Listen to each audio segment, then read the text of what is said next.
Hi, I'm LDS in Medium, and thank you so much for tuning in today. I want to try to bring religion and spirituality closer together, and this is what this pod is all about. I will talk about my own thoughts and feelings as I am both LDS and have spiritual gifts, something that I've had my whole life, but I always thought that it was hard to combine these gifts with my religion. This has torn me into two directions, and I have talked to many people who feel the same way. I can't choose not to have my spiritual gifts, but I can choose how I use them. And I always want to use them for good and to help others.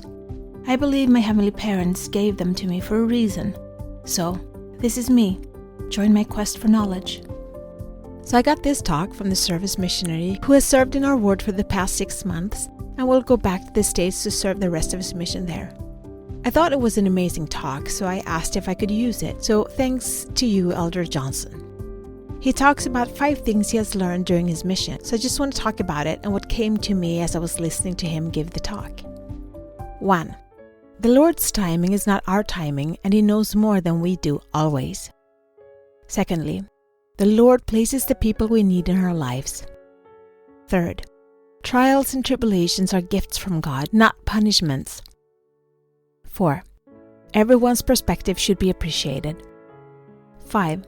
I can find something to love inside each person just like Heavenly Father does.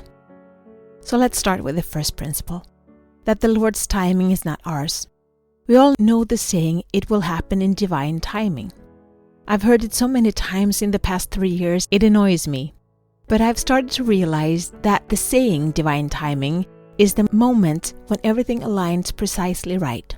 And what I've come to realize is that I have a saying in the divine timing.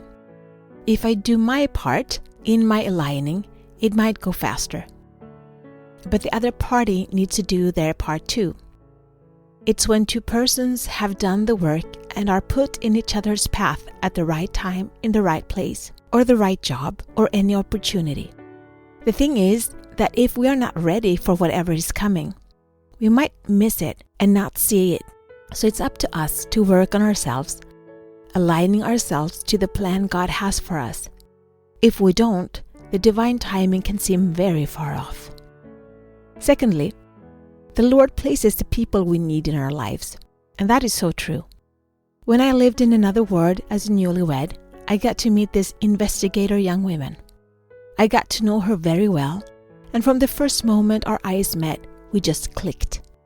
It just so happened that years later she ended up marrying my younger brother. I have also been visited by numerous sister missionaries. I call them my angels in the last months. They have been the most amazing souls I've met in my life, and all of them are dear friends. They came to me when I needed it, and God prepared them and put them on my path and in my life to bless me. He also places opportunities and jobs and courses or classes in our path for us to become the children He wants us to become. But again, it's up to us to see, to learn, to find. Thirdly, trials and tribulations are gifts from God and not punishments. This is so true, but also such a hard lesson to learn. How come the worst moments in our lives become the best? It's because we grow and evolve as we overcome it. I was listening to Claire Zammit speaking on limiting beliefs and how the beliefs that might hold us back and create negative patterns in our lives also helps us to create superpowers by overcoming it. I've had the privilege to watch a lot of handball, and it's hardly ever the most gifted player that becomes the best. Sometimes it's the one who has to work hard to overcome themselves that in the end becomes the best players, because they have to work hard, and once the flow comes with all the effort they put in, they grow and shine on their own. And the most gifted might crash and burn with setbacks. We would never learn if life was always easy. We wouldn't need to. 4th, every person's perspective should be appreciated. We all live different lives in different parts of the world. In my pod, I see these countries from the last 5 episodes: United States, Sweden, Germany, United Kingdom, Singapore, Taiwan, Switzerland, India, the Philippines, Norway, Peru, Chile, France, Cambodia, Australia, Zimbabwe, and Mexico. That is 17 countries that has listened on the last 5 episodes. But on all the podcasts, we have downloads from 78 countries across the world. That is a lot of different nationalities, traditions, lives, experiences right there. I'm talking about life from my point of view, and I am absolutely certain that you all have stories to tell from your lives. We should be open to the experiences the people we meet have, lives and values, their perspectives from their lives, and their view on life.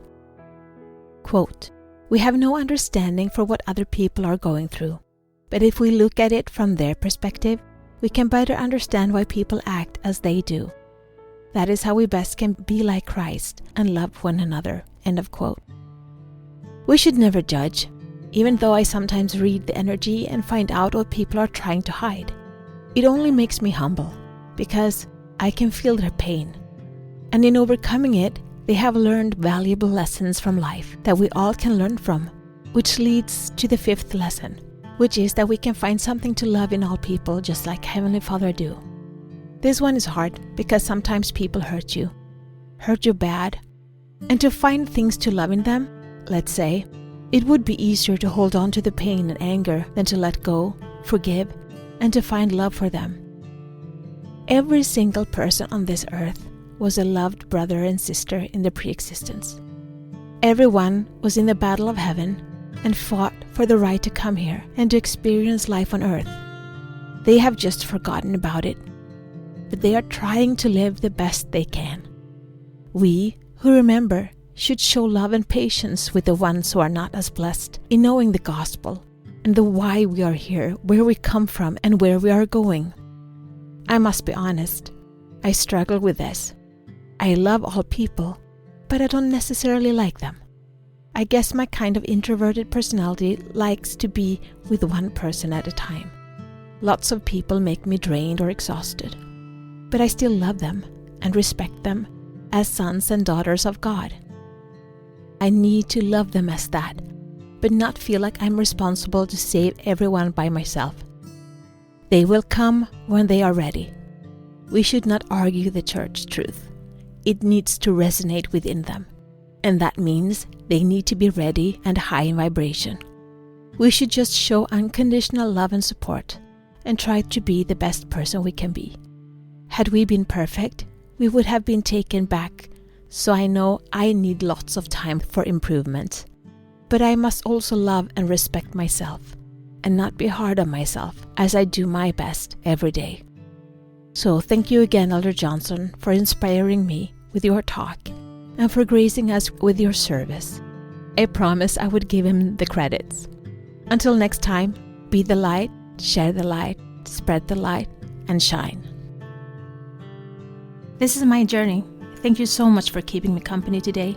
Please download, like, share, and subscribe, and help spread the light and spread the word to expand our community. Let's bring more love, peace, and unity to this world. Take care of yourself and your loved ones. Always be grateful, kind, and loving. Be brave and remember to step out of your comfort zone and smile. If you support us on Patreon, you will get access to our meditations and extra materials so you can download them as MP3. Also, we now have a Facebook group, which you can access from our Facebook community. Please answer the questions as you apply to participate. It will be a safe haven where we can keep discussing religion and spirituality, our spiritual gifts, and self-development. Remember, one person can make a difference, but together we can change the world.